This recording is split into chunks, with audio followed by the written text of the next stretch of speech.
पत्नी के अलावा वह कौन सी स्त्री है जिसके साथ संबंध बनाने पर पाप नहीं बल्कि पुण्य की प्राप्ति होती है। दर्शक बंधु, स्त्रियों के स्वभाव को समझना न तो पहले किसी के लिए संभव हुआ है और ना ही भविष्य में होगा। स्वयं भगवान भी स्त्रियों के स्वभाव को पूरी तरह समझने में असमर्थ रहे।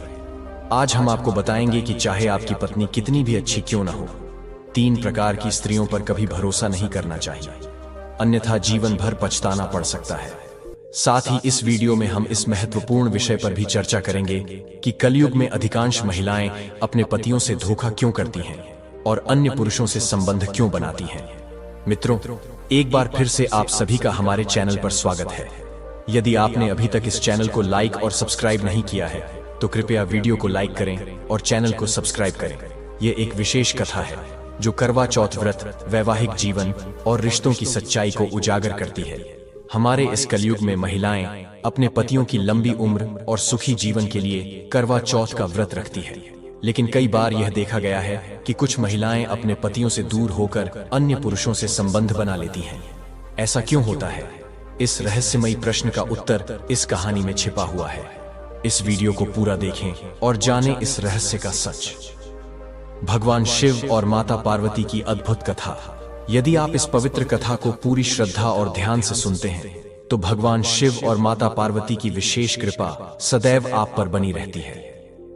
उनके आशीर्वाद से जीवन के सभी कष्ट और बाधाएं दूर हो जाती हैं और सुख समृद्धि का मार्ग खुलता है। अतः हम आपसे विनम्र अनुरोध करते हैं कि इस दिव्य कथा को आरंभ से अंत तक ध्यानपूर्वक सुनें। यह कथा आपके जीवन में सौभाग्य और आनंद के द्वार खोल सकती है। अधूरी जानकारी हानिकारक होती है। अपूर्ण ज्ञान कभी भी व्यक्ति को सफलता की ओर नहीं ले जा सकता। इसीलिए समय न गंवाते हुए हम आपको इस महत्वपूर्ण कथा से अवगत कराते हैं। भगवान शिव और माता पार्वती का संवाद। एक बार की बात है, माता पार्वती कैलाश पर्वत पर अपने सिंहासन पर विराजमान थी। वहीं भगवान शिव भी विराजते थे। माता पार्वती ने भगवान शिव को प्रणाम किया। भगवान शिव मुस्कुराए और बोले, हे देवी पार्वती, निश्चित ही आपके मन में कोई जिज्ञासा उत्पन्न हुई है जिसका उत्तर अभी तक आपको प्राप्त नहीं हुआ। निसंकोच अपने प्रश्न पूछिए, हम अवश्य आपकी शंकाओं का समाधान करेंगे। माता पार्वती ने विनम्रता पूर्वक कहा, हे प्रभु, ऐसा कहा जाता है कि मनुष्य को केवल एक ही स्त्री से विवाह करना चाहिए और जीवन भर उसी के प्रति निष्ठावान रहना चाहिए, किंतु मैं देखती हूं कि कुछ पुरुष कई बार विवाह करते हैं और अनेक स्त्रियों से संबंध रखते हैं। क्या यह उचित है? अब यह कथा आगे बढ़ेगी और भगवान शिव माता पार्वती को इस प्रश्न का उत्तर देंगे।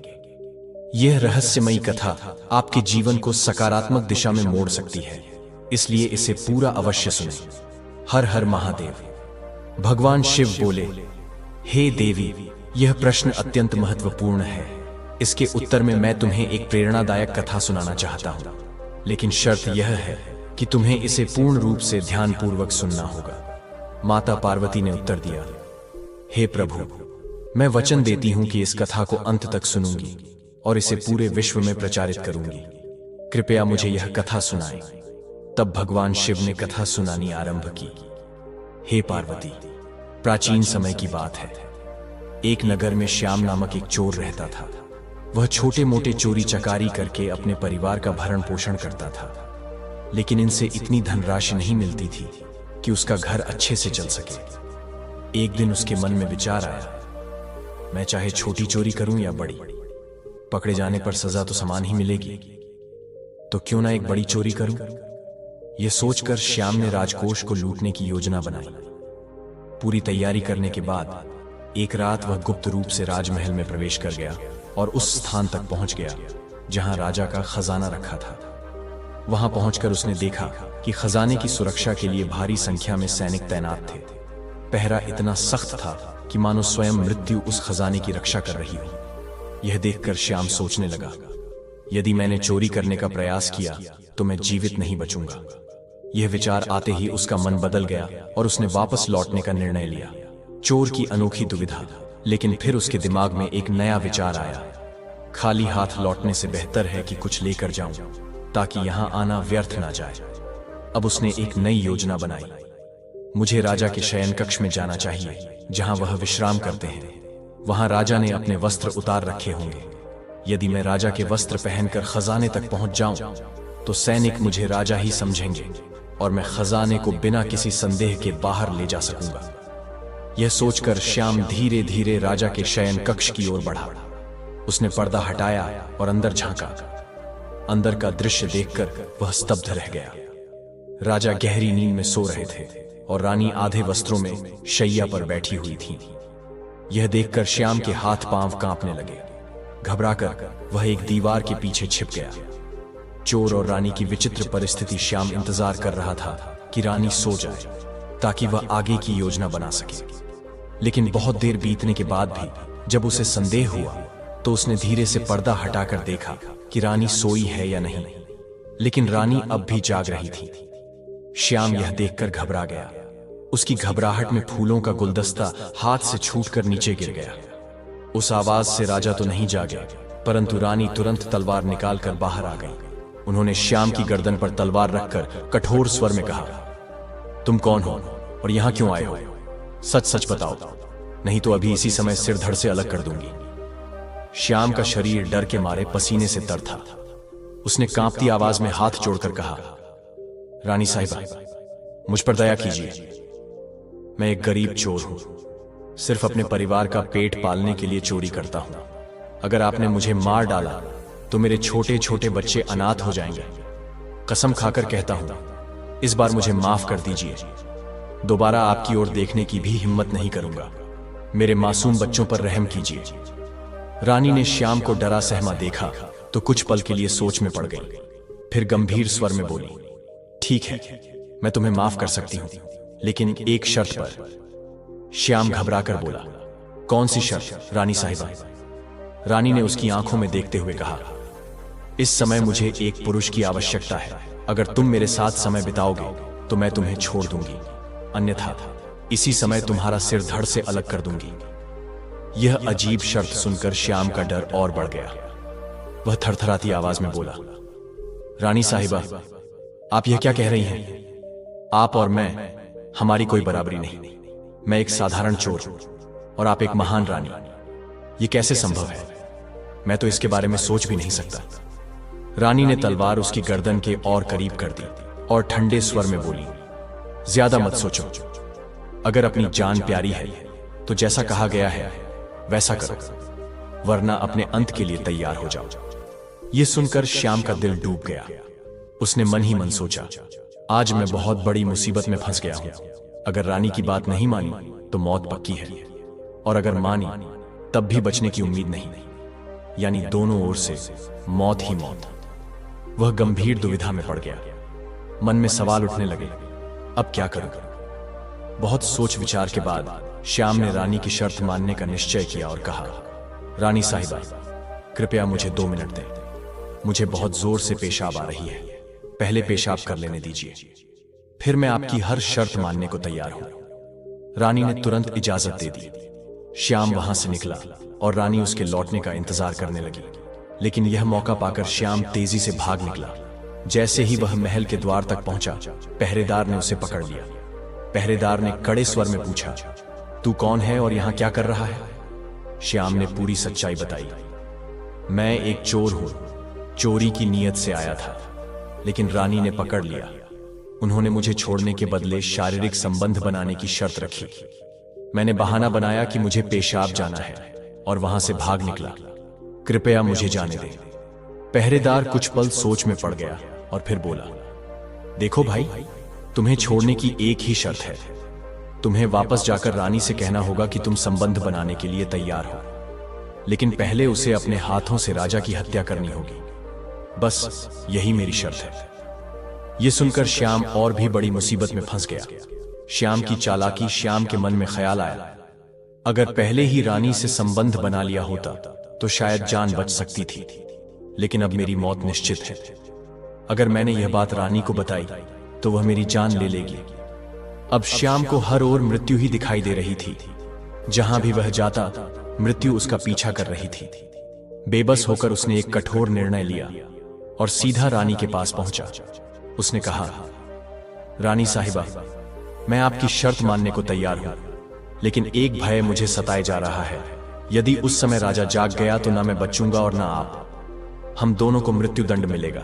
इसलिए यदि आप सच में मेरे साथ जीवन बिताना चाहती हैं तो पहले आपको एक बड़ा कार्य करना होगा। आपको स्वयं राजा का वध करना होगा, तभी हम निडर होकर साथ रह सकते हैं। यदि आप ऐसा नहीं कर सकती तो मेरे प्राण लेना ही उचित होगा। वासना में डूबी रानी कुछ क्षण के लिए ठिठक गई, फिर बोली, ठहरो, मैं अभी यह कार्य पूरा करती हूं। यह कहते हुए उसने दोनों हाथों से तलवार उठाई और सोते हुए राजा का सिर धड़ से अलग कर दिया। पूरा कक्ष रक्त से लाल हो गया और स्वयं रानी राजा के रक्त से सराबोर हो गई। यह भयावह दृश्य देखकर वह कुछ पल के लिए बेहोश हो गई। यही श्याम के लिए अवसर था। वह तुरंत वहां से भाग निकला। सुबह होते ही महल में हाहाकार मच गया। हर कोई राजा के हत्यारे की तलाश करने लगा, पर कोई नहीं जान सका कि वह रहस्यमय हत्यारा कौन था। रानी भी विलाप कर रही थी। पूरे महल में केवल एक ही प्रहरी ऐसा था जो सत्य जानता था। या तो यह कृत्य स्वयं रानी ने किया था या फिर वह कुख्यात चोर श्याम था, परंतु उसने यह रहस्य किसी को नहीं बताया। राजा के अंतिम संस्कार की तैयारियां होने लगी। तभी रानी ने घोषणा की कि वह अपने पति के साथ सती होना चाहती है। यह सुनकर सभी संदेह मुक्त हो गए, क्योंकि जो स्त्री स्वयं सती होने जा रही हो वह अपने ही पति की हत्यारी कैसे हो सकती है। रानी पूरी तरह साज श्रृंगार कर चिता पर बैठ गई। राज्य के सभी अधिकारियों ने एक एक करके राजा की चिता पर लकड़ी रखी, फिर नमन कर लौट गए। अंत में वह प्रहरी आया जो इस रहस्य से परिचित था। जैसे ही उसने लकड़ी चिता पर रखी, उसने धीमे स्वर में रानी से कहा, रानी साहिबा, आप सती होने जा रही हैं। कम से कम ये तो बता दें कि राजा की हत्या आपने की थी या श्याम चोर ने। यह सुनकर रानी चौंक गई। उसे समझ में आ गया कि यह प्रहरी भी इस गुप्त सत्य से परिचित है। कुछ क्षणों तक मौन रहने के बाद उसने धीरे से कहा, सुनो, ना तो मैंने राजा की हत्या की और ना ही श्याम चोर ने। यदि तुम इस रहस्य को वास्तव में जानना चाहते हो तो तुम्हें एक स्थान पर जाना होगा। रानी ने आगे बताया, नगर के पश्चिम में घने जंगल के भीतर एक वृद्ध सन्यासी कुटिया में निवास करती है। यदि तुम्हें सच जानना है तो वहीं जाओ, वे अवश्य तुम्हें सच्चाई बताएंगी। प्रहरी इस रहस्य को जानने के लिए उत्सुक था। अगले ही दिन वह रानी द्वारा बताए मार्ग पर जंगल की ओर चल पड़ा। वहां पहुंचकर उसने देखा कि एक वृद्ध सन्यासी कुटिया के बाहर खड़ी थी। प्रहरी उनके चरणों में झुककर विनम्र स्वर में बोला, मां, मैं यह जानने आया हूं कि राजा की हत्या किसने की। सन्यासी मुस्कुराई और बोली, पुत्र, यदि तुम इस रहस्य को जानना चाहते हो तो तुम्हें एक कार्य करना होगा। मेरी कुटिया के बाहर एक भेड़ बंधी है। प्रहरी ने तुरंत अपनी तलवार उठाई और एक ही वार में भेड़ का सिर धड़ से अलग कर दिया। जैसे ही सिर कटा, उसकी हड्डियों से चमचमाते दांत नीचे गिर पड़े और अचानक वह कटा हुआ सिर हवा में उड़ने लगा। रक्षक को पहले ही निर्देश मिल चुके थे कि उसे इस उड़ते हुए सिर का पीछा करना होगा, क्योंकि यह उसे राजा के हत्यारे तक पहुंचाएगा। वह सिर आकाश में तेजी से उड़ रहा था और रक्षक उसे अपनी नजरों से ओझल नहीं होने देना चाहता था। उड़ता हुआ सिर उसे एक घने भयावह जंगल में ले आया, जहां चारों ओर केवल अंधकार ही अंधकार था। जंगल के बीचों बीच एक गहरी गुफा थी और वह सिर सीधे उस गुफा के द्वार पर गिर पड़ा। रक्षक के मन में सवाल उठा, इस निर्जन जंगल में कौन है जो मुझे राजा की मृत्यु का रहस्य बताएगा। वह अभी यह सोच ही रहा था कि अचानक गुफा के अंदर से कुछ हलचल महसूस हुई। यह गुफा एक भयंकर राक्षस की थी जो यहां अपनी पुत्री के साथ रहता था। संयोगवश उस समय राक्षस भोजन की तलाश में जंगल में गया हुआ था और गुफा में केवल उसकी पुत्री ही मौजूद थी। जैसे ही राक्षसी कन्या को किसी मनुष्य की गंध महसूस हुई, वह सतर्क हो गई। जब उसकी नजर गुफा के द्वार पर खड़े युवा रक्षक पर पड़ी तो उसने सोचा, अगर मैं इसे मारकर खा लूं तो अपनी भूख मिटा सकती हूं, लेकिन यदि इसे जीवित रखूं तो यह मेरे लिए बहुत उपयोगी साबित हो सकता है। यही सोचकर उसने अपनी भयंकर राक्षसी रूप को त्याग दिया और एक अत्यंत सुंदर युवती का रूप धारण कर लिया। फिर वह मोहक अंदाज में रक्षक के सामने प्रकट हुई। रक्षक ने अपने जीवन में इतनी सुंदर स्त्री पहले कभी नहीं देखी थी। वह उसकी ओर आकर्षित होने लगा। राक्षसी कन्या मुस्कुराई और उसे गुफा के अंदर आमंत्रित किया। जैसे ही रक्षक गुफा में गया, वह पूरी तरह से उसके मुंहपाश में बंध गया। दोनों के बीच एक गहरा संबंध विकसित हो गया। समय बीतने लगा और रात ढलने लगी। अब राक्षस के लौटने का समय करीब आ गया था। जब राक्षसी कन्या को यह एहसास हुआ कि उसका पिता आने ही वाला है, तो उसने तुरंत एक मंत्र का प्रयोग किया और रक्षक को एक मक्खी में बदलकर दीवार पर चिपका दिया। जैसे ही राक्षस गुफा में प्रवेश करता है, वह गहरी नजरों से देखता है और गुर्राता, मुझे यहां मनुष्य की गंध आ रही है, क्या कोई बाहरी व्यक्ति यहां आया है? यह सुनते ही राक्षसी कन्या ने तुरंत एक कहानी गढ़ी और अपने पिता को छलते हुए बोली, पिताश्री, आप यह क्या कह रहे हैं? भला यहां कौन ऐसा वीर होगा जो हमारी उपस्थिति में आने की हिम्मत करेगा? यदि कोई आया भी होता तो मैं उसे चबा जाती। इस प्रकार राक्षसी को चकमा देकर वह अपने उद्देश्य में सफल रहा। अब वह राक्षसी प्रत्येक रात पहरेदार को एक पुरुष का रूप दे देती और देर रात तक उससे बातें करती। उनके बीच शारीरिक संबंध भी बनते, लेकिन भोर होते ही वह उसे फिर से एक मक्खी में बदल देती और दीवार पर चिपका देती। ऐसे ही कई दिन बीत गए और अब पहरेदार उसी राक्षसी की गुफा में रहने लगा। हालांकि उसे अपने घर और अपने बच्चों की याद सताने लगी, मगर राक्षसी के वश में होने के कारण वह वहां से निकल नहीं पा रहा था। फिर एक दिन उसे एक अवसर मिला। किसी तरह उसने रात के अंधेरे में वहां से भागने में सफलता पा ली। वह कई दिनों तक जंगलों और रास्तों में भटकता रहा और अंततः अपने नगर पहुंच गया। अपने बच्चों से मिलकर वह अत्यंत प्रसन्न हुआ और उसने राहत की सांस ली। उसने सोचा, अच्छा हुआ कि मैं वहां से बचकर निकल आया। पता नहीं वह अप्सरा मुझे और कितने दिनों तक मक्खी बनाए रखती। समय बीतता गया, लेकिन एक दिन पहरेदार को फिर से राक्षसी की याद सताने लगी। अब वह दिन रात उसी के ख्यालों में खोया रहने लगा। उसकी अनुपम सुंदरता को याद कर उसका मन बेचैन होने लगा। अब वह ना ठीक से खा सकता था, ना ही पी सकता था। हर समय वह यही सोचता कि किस तरह वह दोबारा उससे मिल सके। धीरे धीरे उसकी व्याकुलता इतनी बढ़ गई कि उसने अंततः फिर से वहां जाने का निर्णय ले लिया। वह सोचने लगा, पिछली बार साध्वी मां ने मुझे वहां भेजा था, मैं रास्ते में ही भाग आया। मुझे तो यह भी नहीं पता कि वहां जाने का रास्ता क्या है। क्यों ना एक बार फिर साध्वी मां की सहायता ली जाए। यह सोचकर वह साध्वी मां की कुटिया पर पहुंचा और उनसे प्रार्थना की, हे मां, कृपया मुझे एक बार फिर उसी स्थान पर भेज दीजिए जहां आपने पहले भेजा था। अब उस प्रहरी को अपने असली उद्देश्य राजा की हत्या का रहस्य जानने की सुध नहीं थी। अब तो वह बस उस राक्षसी युवती से मिलने के लिए व्याकुल था। साध्वी समझ गईं कि यह वासना का भूत सवार है। उन्होंने गंभीर स्वर में कहा, पुत्र, पहले मेरे पास एक भेड़ थी जिसकी बलि देने तुम वहां गए थे। अब वह भी नहीं रही तो मैं तुम्हें वहां कैसे भेज सकती हूं? वह गिड़गिड़ाया, मां, मैं जीवन भर आपका दास बनकर रहूंगा। बस मुझे एक बार फिर उस अप्सरा से मिलने का अवसर दे दीजिए। साध्वी बोली, पुत्र, मैं तुम्हारी इच्छा पूरी कर सकती हूं, लेकिन इसके लिए तुम्हें अपने पुत्र को मेरे पास लाना होगा। प्रहरी हंसते हुए बोला, बस इतनी सी बात, मैं उसे अभी बुलाता हूं। उसने अपने बेटे को बुलाया। साध्वी ने कहा, जिस तरह तुमने भेड़ की गर्दन काटी थी, ठीक उसी तरह अपने पुत्र की गर्दन काटो। जैसे ही उसका सिर हवा में उड़े, उसे पकड़ लेना। वही सिर तुम्हें उस स्थान तक पहुंचा देगा। राजा की मृत्यु इस वासना के भूत ने की थी, ठीक वैसे ही जैसे तुम अभी अपने पुत्र का बलिदान देने को तैयार थे। भगवान शिव ने माता पार्वती से कहा, हे पार्वती, तुम्हारे प्रश्न का उत्तर देने से पहले मैं तुम्हें एक महत्वपूर्ण बात बताना चाहता हूं। किसी भी स्थिति में 3 प्रकार की स्त्रियों पर विश्वास नहीं करना चाहिए। 1. झूठ बोलने वाली स्त्री। यदि कोई स्त्री बार बार झूठ बोलती है तो उस पर भरोसा करना घातक हो सकता है। झूठ बोलने की आदत किसी भी रिश्ते की नींव को कमजोर कर देती है।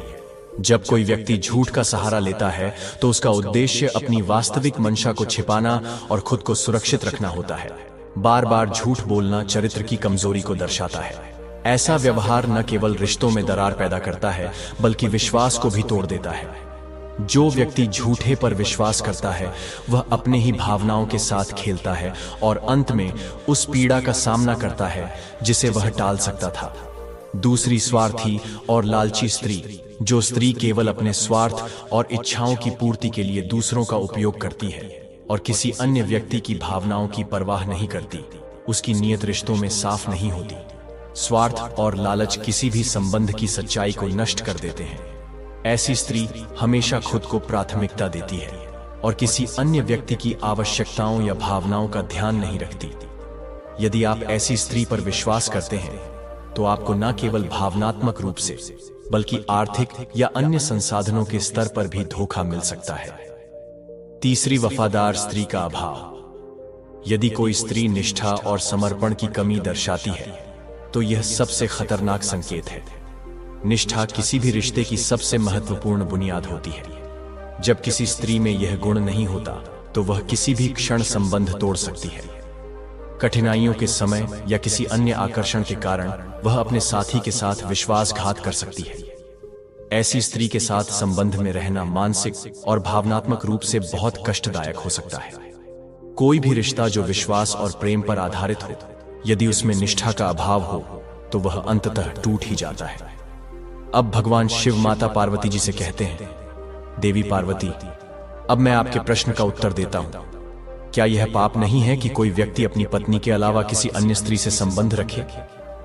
देवी पार्वती, मानव जीवन में रिश्तों का अत्यधिक महत्व है और इन रिश्तों में सबसे पवित्र और महत्वपूर्ण रिश्ता विवाह है। विवाह की पवित्रता और नैतिक उत्तरदायित्व।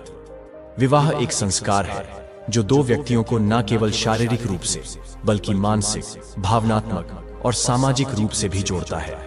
ऐसे में यदि कोई व्यक्ति अपनी पत्नी के अलावा किसी अन्य स्त्री से संबंध बनाता है तो यह न केवल अनैतिक होता है बल्कि धार्मिक दृष्टि से भी पाप माना जाता है। भगवान शिव ने माता पार्वती से कहा कि विवाह केवल एक सामाजिक अनुबंध नहीं है बल्कि यह आत्माओं का एक पवित्र मिलन है। भारतीय संस्कृति में पति पत्नी का संबंध पूर्ण विश्वास, सम्मान और प्रेम पर आधारित होता है। विवाह के समय पति अपनी पत्नी के प्रति निष्ठा, समर्पण और जीवन भर साथ निभाने की प्रतिज्ञा लेता है। ऐसे में किसी अन्य स्त्री से संबंध स्थापित करना न केवल पत्नी के विश्वास को तोड़ता है बल्कि विवाह की गरिमा का भी उल्लंघन करता है। इस प्रकार निष्ठा और समर्पण किसी भी वैवाहिक संबंध के मूल स्तंभ होते हैं और यदि इनमें कोई कमी होती है तो रिश्ता टूटने के कगार पर आ जाता है। धार्मिक दृष्टिकोण से विवाह का महत्व। हिंदू धर्म में विवाह को अत्यंत पवित्र माना गया है। वेदों, उपनिषदों और अन्य धार्मिक ग्रंथों में पति पत्नी के संबंध को एक दिव्य बंधन के रूप में दर्शाया गया है। श्रीमद् भगवद गीता में भी कहा गया है कि किसी भी रिश्ते में सत्य, विश्वास और सम्मान आवश्यक होते हैं। यदि कोई व्यक्ति अपनी पत्नी के अलावा किसी अन्य महिला से संबंध स्थापित करता है तो यह उसके चरित्र, नैतिकता और धार्मिकता पर प्रश्न उठाता है। विवाह में लिए गए वचनों का महत्व। हिंदू परंपरा के अनुसार विवाह के समय पति पत्नी 7 वचन लेते हैं जो जीवन भर एक दूसरे के प्रति साथ निभाने, सम्मान देने और निष्ठावान रहने की प्रतिज्ञा होते हैं। यदि कोई व्यक्ति इन वचनों को तोड़ता है तो यह न केवल उसके व्यक्तिगत जीवन को प्रभावित करता है बल्कि उसे सामाजिक और आध्यात्मिक दृष्टि से भी नकारात्मक परिणामों का सामना करना पड़ सकता है। इस तरह विवाह न केवल 2 व्यक्तियों का बल्कि उनके परिवारों और संपूर्ण समाज का भी एक महत्वपूर्ण स्तंभ है जिसे धर्म और नैतिकता के आधार पर सुदृढ़ बनाए रखना आवश्यक है। वैवाहिक पवित्रता का महत्व। हर व्यक्ति का कर्तव्य है कि वह विवाह की पवित्रता को बनाए रखे। किसी अन्य स्त्री से संबंध रखना न केवल परिवार और समाज के लिए हानिकारक है बल्कि आध्यात्मिक और धार्मिक दृष्टिकोण से भी अनुचित और पाप माना जाता है। पति पत्नी के रिश्ते में विश्वास और निष्ठा का महत्व। धार्मिक एवं नैतिक दृष्टिकोण। विवाह एक पवित्र बंधन है जिसमें पति पत्नी एक दूसरे के प्रति निष्ठा की शपथ लेते हैं। यह वचन धार्मिक और नैतिक दृष्टि से अत्यंत महत्वपूर्ण होता है। यदि कोई व्यक्ति इस वचन को तोड़ता है तो वह पाप का भागी बन सकता है। सामाजिक दृष्टिकोण। समाज में विवाह को स्थायी और विश्वसनीय संबंध के रूप में देखा जाता है। जब पति पत्नी के बीच विश्वास बना रहता है तो समाज भी इस रिश्ते को सम्मान की दृष्टि से देखता है। लेकिन यदि कोई पुरुष अपनी पत्नी के अलावा किसी अन्य स्त्री से संबंध रखता है तो यह सामाजिक रूप से अनुचित माना जाता है। इससे न केवल व्यक्ति की प्रतिष्ठा को ठेस पहुंचती है बल्कि पूरे परिवार पर नकारात्मक प्रभाव पड़ता है। मानसिक और भावनात्मक प्रभाव। पति द्वारा किसी अन्य स्त्री से संबंध रखने पर गहरा मानसिक और भावनात्मक आघात पहुंचता है। पत्नी जो अपने पति पर पूर्ण विश्वास रखती है, जब इस विश्वासघात का सामना करती है तो उसका आत्मबल टूट जाता है। न केवल पत्नी मानसिक तनाव से ग्रस्त होती है, बल्कि बच्चे और अन्य परिवारजन भी प्रभावित होते हैं। साथ ही धोखा देने वाला व्यक्ति भी मानसिक तनाव और अपराध बोध से ग्रसित हो सकता है। हर संबंध की अपनी एक विशेष महत्ता होती है। पति पत्नी का रिश्ता जीवन भर साथ निभाने का वचन होता है। इस संबंध में भावनात्मक और मानसिक जुड़ाव इतना गहरा होता है कि किसी तीसरे व्यक्ति की उपस्थिति इस संपूर्ण संरचना को हिला सकती है।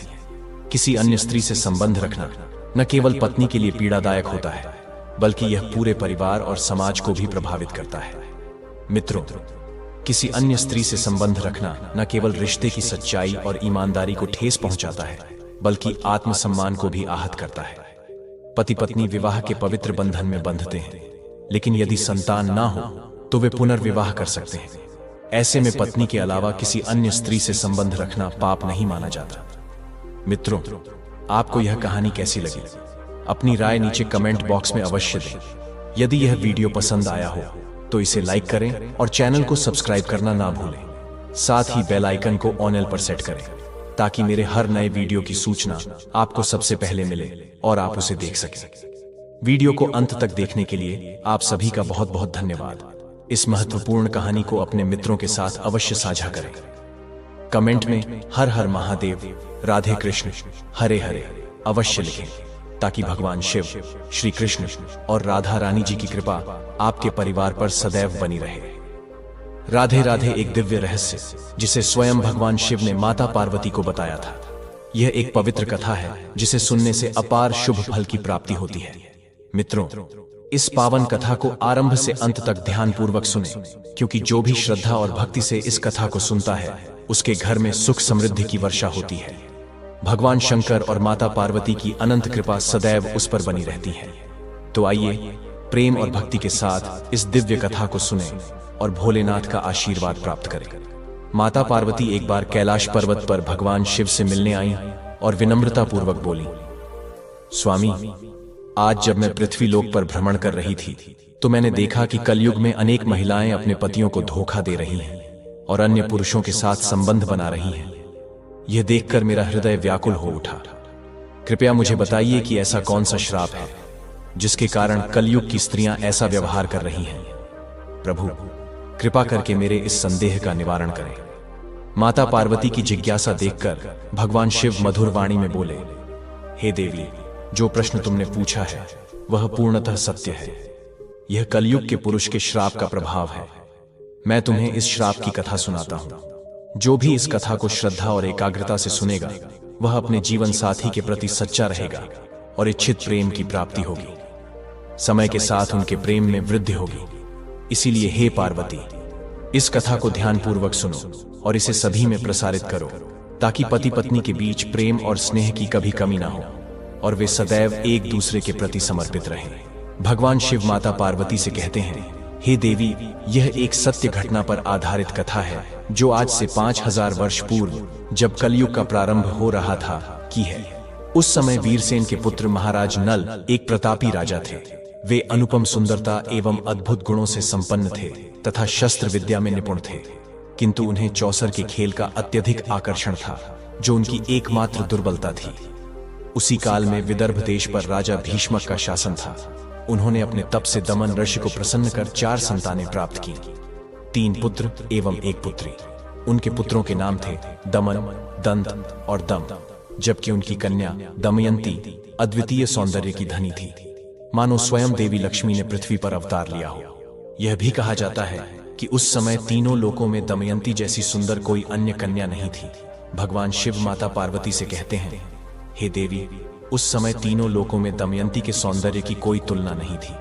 एक दिन निषद्ध देश के राजा नल अपने राजमहल के उपवन में भ्रमण कर रहे थे। तभी उनकी दृष्टि कुछ हंसों पर पड़ी। उनके अद्भुत सौंदर्य को देखकर राजा ने एक हंस को पकड़ लिया। पकड़े जाने पर हंस ने कहा, हे राजन, यदि आप मुझे मुक्त कर दें तो मैं विश्व सुंदरी राजकुमारी दमयंती के पास जाऊंगा और आपके गुणों का ऐसा वर्णन करूंगा कि वह निश्चित ही आपसे विवाह के लिए तैयार हो जाएंगी। यह कथा राजा नल और दमयंती के प्रेम, परीक्षा और पुनर्मिलन की अद्भुत गाथा है।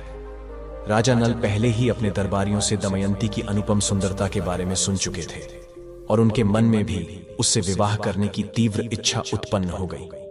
इसी कारण उन्होंने हंसों को मुक्त कर दिया। जैसे ही हंस आजाद हुए, वे तुरंत उड़कर राजकुमारी दमयंती के महल के बाग में पहुंच गए। दमयंती इन सुनहरे हंसों को देखकर बहुत प्रसन्न हुई और उन्हें पकड़ने के लिए दौड़ पड़ी। तभी जिस हंस को उसने पकड़ा था वह बोल उठा, हे राजकुमारी दमयंती, निषद्ध देश में एक महान राजा नल है। उनकी सुंदरता अतुलनीय है। वे मनुष्यों में श्रेष्ठ हैं और स्वयं कामदेव के समान आकर्षक हैं। यदि तुम उनसे विवाह करोगी तो न केवल तुम्हारा जन्म धन्य होगा, बल्कि तुम्हारी अनुपम सुंदरता भी सार्थक हो जाएगी।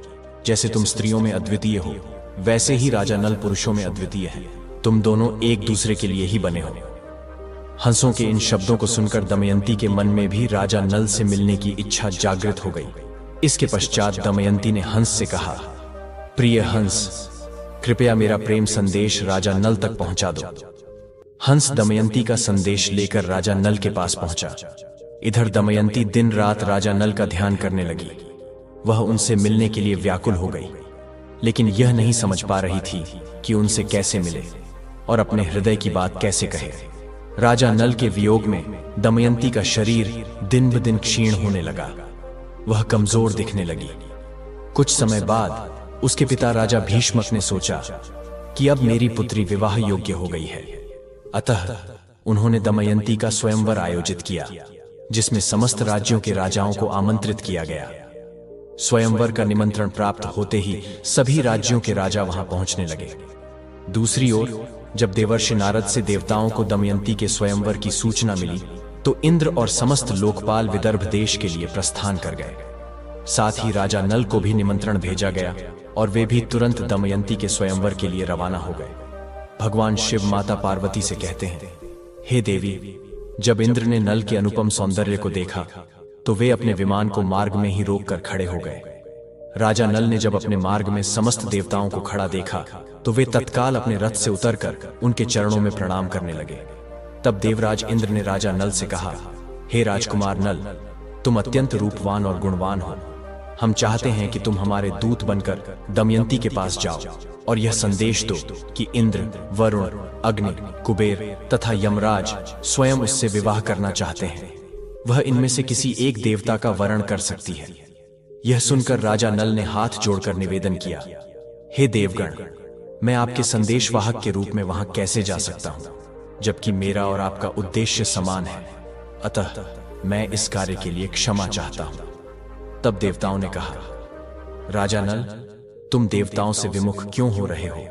एक बार पुनः विचार करो। इंद्र के कठोर वचन सुनकर राजा नल को अंततः सहमति देनी पड़ी। उन्होंने देवताओं की अनुमति से राजमहल में प्रवेश किया। जैसे ही दमयंती और उनकी सखियों ने राजा नल को देखा, वे उनके अनुपम सौंदर्य पर मोहित हो गईं और संकोचवश कुछ भी कहने में असमर्थ रहीं।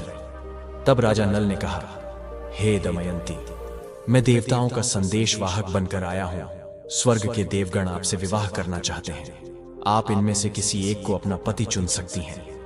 मैं देवताओं के प्रभाव से यहां अदृश्य रूप में आया हूं, इसीलिए कोई मुझे देख नहीं सका। मैंने आपको देवताओं का संदेश पहुंचा दिया है। अब जो करना है करो। फिर मित्रों, भगवान शिव कहते हैं, हे देवी पार्वती, दमयंती ने देवताओं को बड़े आदरपूर्वक प्रणाम किया और हल्की मुस्कान के साथ बोली, स्वामी, मैं आपको ही अपना सर्वस्व मानती हूं और आपके चरणों में समर्पित होना चाहती हूं। जिस दिन से मैंने हंसों की कथा सुनी है, तब से मैं आपके लिए व्याकुल हूं। मैंने केवल आपके लिए ही राजाओं की सभा एकत्रित की है। यदि आप मेरी प्रार्थना अस्वीकार करते हैं तो मैं विष पीकर अपने प्राण त्याग दूंगी। दमयंती के इन शब्दों को सुनकर राजा नल ने कहा, हे देवी, जब स्वयं देवगण आपसे विवाह की अभिलाषा रखते हैं तो फिर आप मुझे एक साधारण मनुष्य के रूप में क्यों स्वीकार करना चाहती हैं? मैं तो इन देवताओं के चरणों की धूल के भी समान नहीं हूं। आप इनमें से किसी एक को वर के रूप में चुन लें। देवताओं को अप्रसन्न कर कोई भी व्यक्ति जीवित नहीं रह सकता। इसलिए आप मेरी रक्षा करें और देवताओं को ही स्वीकार करें। राजा नल के इन वचनों को सुनकर दमयंती व्याकुल हो गई। उनकी आंखों से आंसू बहने लगे और उन्होंने धीमे स्वर में कहा, मैं प्रतिज्ञा करती हूं कि मैं आपको ही अपने पति के रूप में वरण करूंगी। राजा नल बोले, परंतु इस समय मैं यहां देवताओं का दूत बनकर आया हूं। यदि मैं अपने स्वार्थ की बात करूं तो यह धर्म के विरुद्ध होगा। मैं आपसे विवाह कर सकता हूं, किंतु तब जब यह अधर्म न हो। इस पर राजकुमारी बोली, इसका एक समाधान है। यदि आप मेरे बताए मार्ग पर चलें तो कोई भी आपको दोषी नहीं ठहराएगा और हमारा विवाह भी संपन्न हो जाएगा। समाधान यह है कि आप सभी लोगों के साथ स्वयंवर मंडप में उपस्थित रहें और मैं अपने हाथों से आपके गले में वरमाला डाल दूंगी। मित्रों, भगवान शिव कहते हैं, हे देवी पार्वती। इसके पश्चात राजा नल देवताओं के पास लौटे। जब देवताओं ने पूछा तो उन्होंने बताया, मैं महारानी के पास दूत के रूप में पहुंचा था, परंतु वे और उनकी सखियां सभी मेरे रूप पर मोहित हो गई। मैंने आपका प्रस्ताव उनके समक्ष रखा, किंतु वे अडिग रही और उन्होंने मुझे ही अपना वर चुनने का निश्चय कर लिया। कुछ समय पश्चात स्वयंवर का शुभ मुहूर्त आ पहुंचा। राजा भीष्मक ने सभी को स्वयंवर सभा में आमंत्रित किया। समस्त राजा अपने अपने स्थान पर विराजमान हो गए। फिर दमयंती भी सभा में पधारी। दमयंती का निर्णय और कलयुग का क्रोध सभी राजाओं का परिचय हो चुका था। दमयंती ने उन्हें देखकर आगे बढ़ना शुरू किया। तभी उसने देखा कि एक स्थान पर 5 राजकुमार खड़े हैं, जो दिखने में बिल्कुल नल के समान थे और उन्हीं की तरह वस्त्र धारण किए हुए थे। यह देखकर वह अचंभित रह गई और मन ही मन सोचने लगी, इनमें से असली राजा नल कौन है। तभी उसे समझ आया कि यह देवताओं का माया जाल है। इस समस्या से निकलने के लिए उसने देवताओं की स्तुति करना शुरू किया और हाथ जोड़कर प्रार्थना की, हे देवताओं, मैंने आपके मुख से नल का वर्णन सुना था और उसी के आधार पर उन्हें अपना पति स्वीकार किया है। मैं केवल उन्हीं को प्राप्त करना चाहती हूँ। कृपया अपनी वास्तविक रूप में प्रकट हो ताकि मैं राजा नल को पहचान सकूं। दमयंती की भक्ति और प्रार्थना से प्रसन्न होकर देवताओं ने उसे एक दिव्य शक्ति प्रदान की, जिससे वह मनुष्य और देवता में भेद कर सके। इसके पश्चात उसने राजा नल के गले में वरमाला डाल दी और उन्हें अपना पति स्वीकार किया। कलयुग और द्वापर का आगमन। भगवान शिव ने कहा, हे देवी पार्वती, जब स्वयंवर समाप्त हुआ और देवता स्वर्ग लौट रहे थे, तभी मार्ग में उनकी भेंट कलयुग और द्वापर से हुई। इंद्र ने पूछा, हे कलयुग, तुम कहां जा रहे हो? कलयुग ने उत्तर दिया, मैं दमयंती के स्वयंवर में भाग लेने जा रहा हूं ताकि उससे विवाह कर सकूं। इंद्र मुस्कुराए और बोले, स्वयंवर तो बहुत पहले समाप्त हो चुका है। दमयंती ने राजा नल का वरण कर लिया है। हम सभी देवता वहां उपस्थित थे और यह सब अपनी आंखों से देखा। यह सुनकर कलयुग क्रोधित हो उठा और बोला, यह तो अन्याय हुआ। उसने देवताओं का अपमान किया है, इसलिए उसे अवश्य दंडित किया जाना चाहिए। तब देवताओं ने समझाया, हे कलयुग, दमयंती ने हमें प्रसन्न कर हमारी अनुमति से ही राजा नल को अपना पति चुना है। वास्तव में नल सभी सद्गुणों से युक्त और धर्म के महान जाता है। वे ही दमयंती के लिए योग्य वर है। इसलिए उसका श्राप देना ऐसे ही है जैसे किसी पवित्र ब्राह्मण को नरक भेजना, जो कि एक महान पाप है। मित्रों, भगवान शिव माता पार्वती से कहते हैं, यह सुनकर देवता आगे बढ़ गए, लेकिन कलयुग और द्वापर इसी विषय पर चर्चा कर रहे थे। कलयुग ने द्वापर से कहा, मुझे क्रोध शांत नहीं हो रहा, इसीलिए मैं नल के शरीर में निवास करूंगा और उसे रहस्यमयी बना दूंगा। तब वह दमयंती के साथ नहीं रह सकेगा। उसे 64 का बड़ा शौक है, इसलिए तुम भी उसमें प्रवेश करके मेरी सहायता करो। द्वापर ने उसकी बात मान ली। इसके बाद दोनों नल की राजधानी पहुंचे, लेकिन कलयुग को नल के शरीर में प्रवेश करने का कोई मार्ग नहीं मिल रहा था। वह केवल अवसर की प्रतीक्षा कर रहा था। समय बीतता गया, परंतु कलयुग कुछ न कर सका।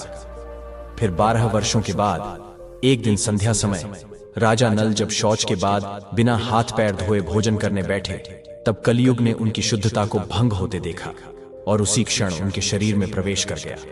कलयुग ने एक और रूप धारण किया और पुष्कर के पास पहुंचा, जो नल का भाई था और अलग राज्य पर शासन करता था। उसने पुष्कर से कहा, तुम नल को पासे के खेल में चुनौती दो, मैं तुम्हारी सहायता करूंगा और तुम्हें अवश्य विजयी बनाऊंगा। पुष्कर ने कलयुग की बात मान ली और शीघ्र ही राजा नल को चुनौती देने आ गया। जब पुष्कर ने जुआ खेलने की चुनौती दी तो राजा नल इसे अस्वीकार नहीं कर सके, विशेषकर दमयंती के सामने। मित्रों, भगवान शिव माता पार्वती से कहते हैं, राजा नल ने चौसर खेलने का निश्चय किया और खेल आरंभ हो गया। उस समय नल के शरीर में कलयुग प्रवेश कर चुका था और द्वापर पासों में बैठा था। इस कारण नल जो भी दांव लगाते वह हार जाते। प्रजा और मंत्री उन्हें रोकने का प्रयास करते रहे, लेकिन वे असफल रहे। नल और दमयंती की कथा। राजा नल तब तक नहीं रुके जब तक कि वे सब कुछ हार नहीं गए। जब मंत्रियों ने रानी दमयंती को संदेश भेजा कि वे राजा को रोकें, तो दमयंती ने राजा नल से कहा, प्रभु, आपके दुर्व्यसन के कारण सारी प्रजा अचेत हो रही है। यह कहते हुए दमयंती भी रोने लगी। लेकिन राजा नल उस समय कलयुग के प्रभाव में थे और उनकी एक भी बात सुनने को तैयार नहीं थे। वे निरंतर जुआ खेलते रहे, द्वापर पासों पर नियंत्रण रखे हुए था। इसलिए राजा नल जो भी चाल चलते वह उनके विरुद्ध ही जाती। जब दमयंती ने यह सब देखा तो उन्होंने राजा के सारथी को बुलाया और अपने बच्चों को रथ में बैठाकर कुंडी नगर भेज दिया। इसके बाद पुष्कर ने राजा नल की पूरी संपत्ति जीत ली और कहा, क्या तुम्हारे पास कुछ और दांव लगाने को है? यदि तुम चाहो तो दमयंती को दांव पर लगा सकते हो। बदले में मैं तुम्हारी सारी संपत्ति लौटा दूंगा। लेकिन राजा नल ने दमयंती को दांव पर नहीं लगाया। मित्रों, अपनी समस्त संपत्ति हारने के बाद राजा नल और दमयंती जंगलों में भटकने लगे। उन्हें खाने के लिए भी कुछ नहीं मिल रहा था। एक दिन राजा नल ने देखा कि कुछ पक्षी उनके पास आकर बैठ गए। उन पक्षियों के पंख सोने की तरह चमक रहे थे। नल ने सोचा कि यदि वे इन पक्षियों के पंख प्राप्त कर लें तो उन्हें कुछ धन मिल सकता है। यह सोचकर उन्होंने अपने वस्त्र उन पर डाल दिए ताकि वे उन्हें पकड़ सकें। लेकिन पक्षी उनके वस्त्र लेकर उड़ गए। दरअसल वे साधारण पक्षी नहीं थे, बल्कि कलयुग के प्रभाव से वे उन्हीं के वस्त्र छीनने आए थे। अब राजा नल पूरी तरह वस्त्रहीन हो गए और दुखी होकर आकाश की ओर देखने लगे। निराश होकर वे दमयंती के पास पहुंचे और आगे का मार्ग दिखाने लगे। उन्होंने कहा, दमयंती, देखो, यहाँ कई रास्ते हैं। ये रास्ता अवंती की ओर जाता है। इस पर्वत को पार करने के बाद दक्षिण दिशा में विंध्याचल पर्वत है। पीयूषणी नदी समुद्र से मिलती है और यही मार्ग कौशल देश की ओर जाता है। राजा नल की पीड़ा और बेबसी को देखकर दमयंती की आंखों में आंसू आ गए। उन्होंने राजा नल से कहा, क्या आप सोचते हैं कि मैं आपको छोड़कर अकेले कहीं जा सकती हूँ? नहीं, मैं आपके साथ रहूंगी। आपके दुख में आपका साथ देना मेरा पहला कर्तव्य है। यह कहकर उन्होंने नल के मन का दुख हल्का करने की कोशिश की। उस समय नल के पास तन पर एक भी वस्त्र नहीं था, ना ही उनके पास सोने या बैठने के लिए कोई आसन था। इसी संदर्भ में भगवान शिव माता पार्वती से कहते हैं, हे पार्वती, कलयुग ने दमयंती पर अपना क्रोध इस प्रकार निकाला। शाम हुई तो दोनों वहीं सो गए। कुछ समय बाद नल गहरी सोच में डूब गए। उन्होंने मन में कहा, दमयंती मुझसे अत्यधिक प्रेम करती है और उसी प्रेम के कारण उसे इतना कष्ट सहना पड़ रहा है। फिर उन्होंने सोचा, यदि मैं उसे छोड़कर चला जाऊं तो शायद वह अपने पिता के राज्य लौट जाए और उसके दुखों का अंत हो जाए। यह सोचकर नल ने दमयंती के विवाह के वस्त्रों से अपने शरीर को ढका और जब दमयंती गहरी नींद में थी तब वे उसे अकेला छोड़कर चले गए। वास्तव में कलयुग के प्रभाव के कारण नल की बुद्धि भ्रष्ट हो गई थी, जिससे उन्होंने अपनी पत्नी को जंगल में अकेला छोड़ने का निर्णय लिया। जब दमयंती जागी तो उसने नल को अपने पास न पाकर घबरा गई और जोर जोर से उन्हें पुकारने लगी।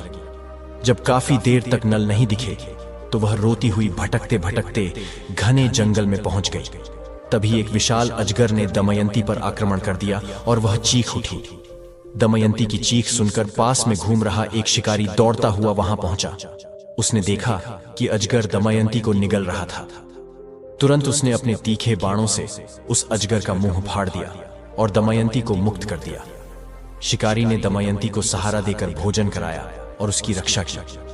दमयंती की परीक्षा और राजा नल का संघर्ष। वन में भटकती दमयंती की अद्भुत सुंदरता देखकर वह शिकारी मंत्रमुग्ध हो गया। वह मीठी मीठी बातें करके उसे वश में करने का प्रयास करने लगा, परंतु दमयंती उसकी नीयत भांप गई और उसे रोकने का भरसक प्रयास किया। जब शिकारी अपनी हदें पार करने लगा तो दमयंती ने क्रोधित होकर कहा, मैंने अपने जीवन में राजा नल के अलावा किसी और के बारे में कभी नहीं सोचा। यदि यह सत्य है तो यह शिकारी भस्म हो जाए। यह कहते ही शिकारी वहीं धराशायी हो गया। इसके बाद दमयंती अकेली भयावह जंगल में भटकने लगी। उत्तर दिशा की ओर बढ़ते हुए वह राह में मिलने वाले लोगों से राजा नल के बारे में पूछती रही। 3 दिन और 3 रातों तक वह इसी तरह आगे बढ़ती रही। चौथे दिन संध्या के समय वह राजा सुबाहु के राज्य में पहुंची। राजा सुबाहु का राज्य और रानी माता का स्नेह भगवान शिव ने कहा, हे देवी पार्वती।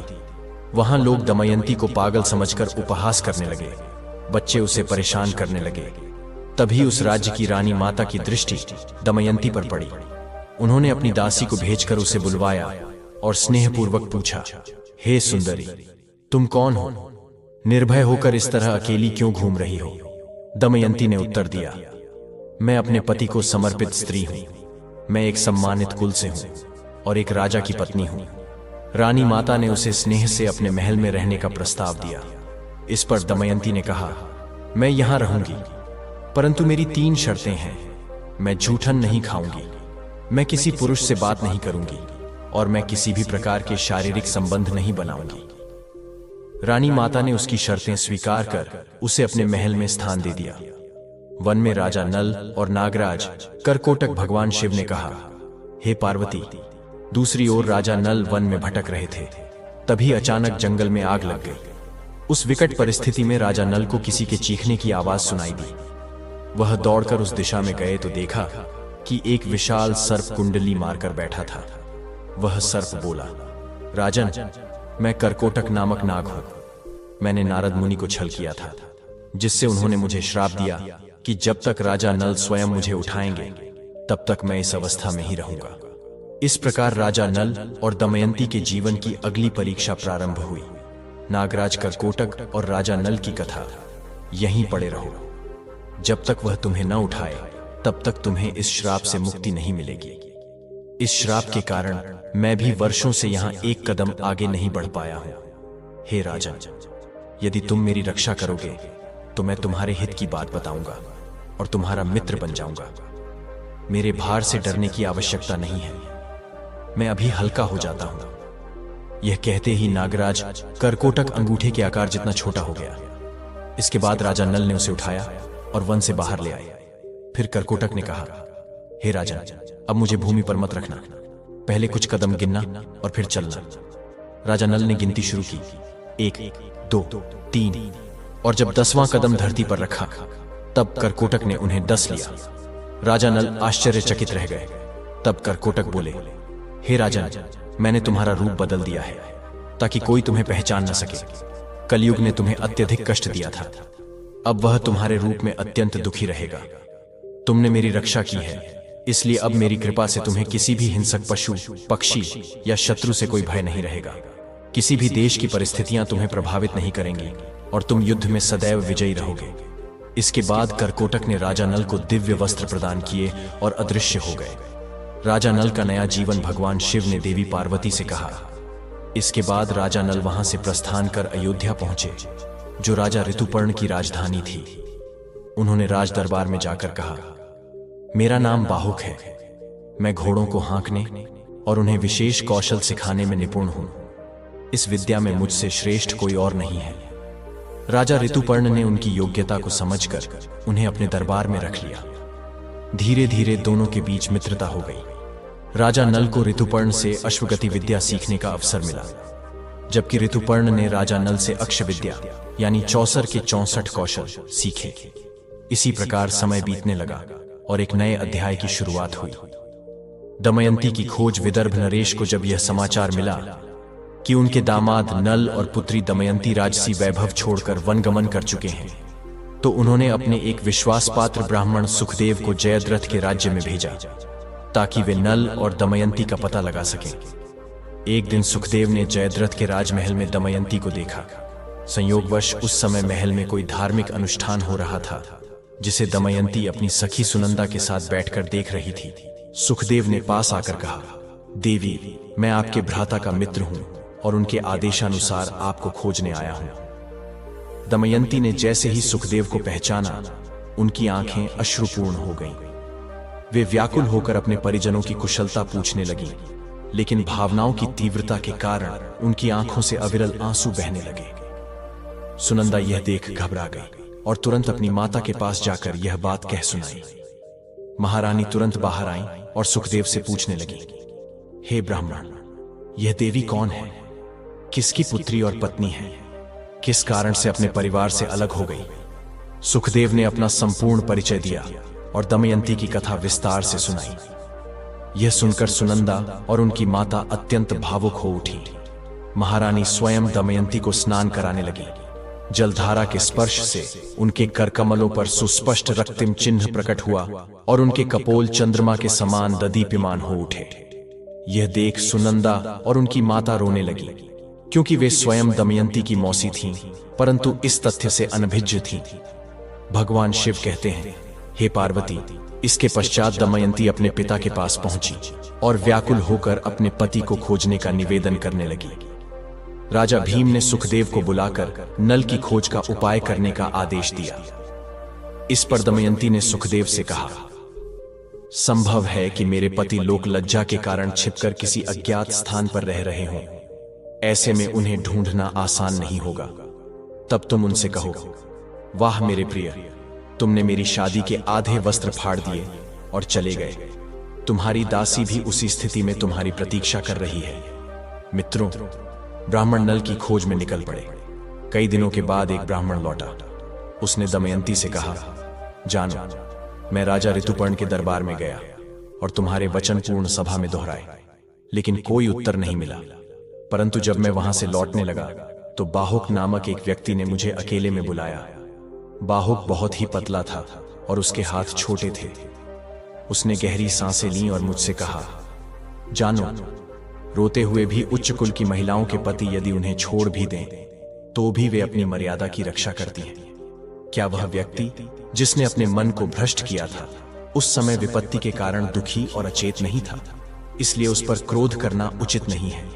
जब वह अपना जीवन बचाने के लिए आजीविका कमा रहा था तब पक्षियों ने भी उसके वस्त्र छीन लिए थे। मित्रों, भगवान शिव कहते हैं, हे देवी पार्वती, जब ब्राह्मण ने यह बातें दमयंती से कही तो उसकी आंखों में आंसू भर आए। रोते हुए उसने अपनी माता को सब कुछ बताया। तब दमयंती की माता ने कहा, जानो, इसे अपने पिता से मत कहना। मैं इस कार्य के लिए सुदेव ब्राह्मण को भेज रही हूं।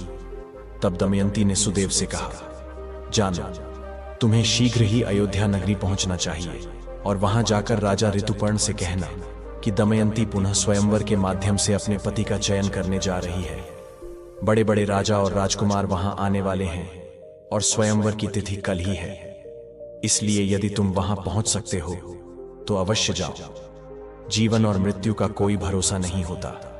इसलिए राजकुमारी दमयंती को कल संध्या से पहले अपने पति की पहचान करनी चाहिए। यह सुनकर सुदेव अयोध्या गए और राजा ऋतुपर्ण को सारी बातें बताईं। सुदेव की बात सुनकर राजा ने अपने भाइयों को बुलाया और कहा, हमें शीघ्र ही विदर्भ देश पहुंचना होगा। मित्रों, ऐसी बातें सुनकर नल का हृदय टूट गया और उसने सोचा, यह संभव नहीं कि दमयंती पुनः विवाह करना चाहती हो। नल और ऋतुपर्ण शीघ्र ही रथ में बैठकर विदर्भ के लिए रवाना हो गए।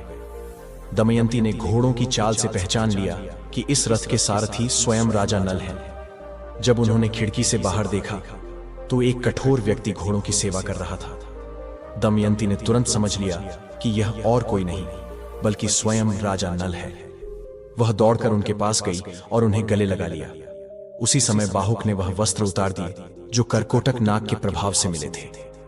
पत्नी के सच्चे प्रेम के कारण कलयुग का प्रभाव समाप्त हो गया और वह राजा नल के शरीर से बाहर निकल गया।